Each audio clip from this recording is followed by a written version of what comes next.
ಶಿಡ್ಲಘಟ್ಟ ವಿಧಾನಸಭಾ ಕ್ಷೇತ್ರದ ಮಾಜಿ ಸಚಿವ ವಿ. ಮುನಿಯಪ್ಪ ರವರ ಹುಟ್ಟುಹಬ್ಬದ ಪ್ರಯುಕ್ತ ಕಾಂಗ್ರೆಸ್ ಮುಖಂಡ ಪುಟ್ಟು ಆಂಜಿನಪ್ಪ ರವರು ಕ್ಷೇತ್ರದ ಜನ ಆರೋಗ್ಯವಂತರಾಗಿರಲು ಉಚಿತ ಆರೋಗ್ಯ ತಪಾಸಣಾ ಮತ್ತು ಶಸ್ತ್ರಚಿಕಿತ್ಸಾ ಶಿಬಿರವನ್ನು ಹಮ್ಮಿಕೊಂಡು ಸುಮಾರು 300ಕ್ಕೂ ಹೆಚ್ಚು ರೋಗಿಗಳಿಗೆ ಶಸ್ತ್ರಚಿಕಿತ್ಸೆ ಮಾಡಿಸಿದ್ದರು.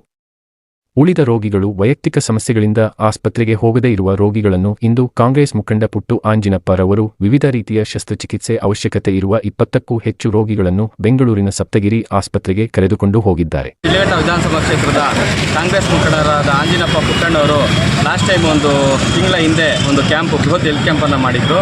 ತದನಂತರ ಒಂದು 300 ಆಪರೇಷನ್ ಆಗಿತ್ತು. ಕಣ್ಣು, ಕಿವಿ, ಮೂಗಿ, ಹಾರ್ಟ್ ಸರ್ಜರಿ, ಗರ್ಭಕೋಶದ್ದು, ಕಾಲ್ ರ್ಯಾಡು ಏನಿದ್ರು ಅದನ್ನೆಲ್ಲ ಮೊನ್ನೆ ಶಸ್ತ್ರಚಿಕಿತ್ಸೆ ಮಾಡಿ ಕಳಿಸಿದ್ವಿ. ಈಗ ಒಂದು 20 ಜನ ಮತ್ತೆ ಕಣ್ಣಿನ ಆಪರೇಷನ್ನು, ಗರ್ಭಕೋಶದ್ದು, ಕಾಲು ಇರೋಂಥ ಸಮಸ್ಯೆಗೆ ಬಂದಿದ್ದಾರೆ. ಕಳಿಸ್ಬಿಟ್ಟು ಅವ್ರಿಗೆ ಆಪರೇಷನ್ ಮಾಡಿ ಕಳಿಸ್ಕೊಡ್ತೀವಿ.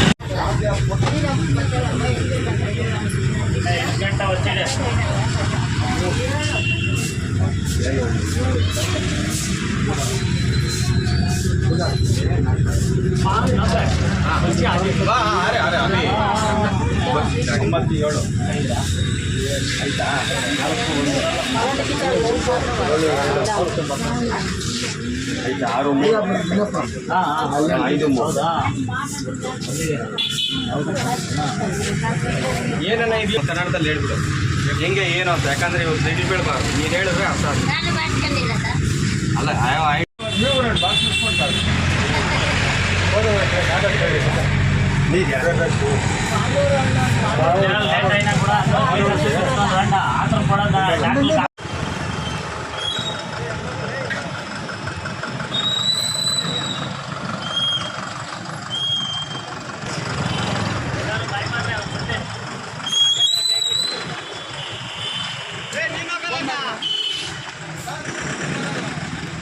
ಅಟೆಂಡ್ ಮಾಡ್ತೀರೋ ಬರ್ತೀನಿ.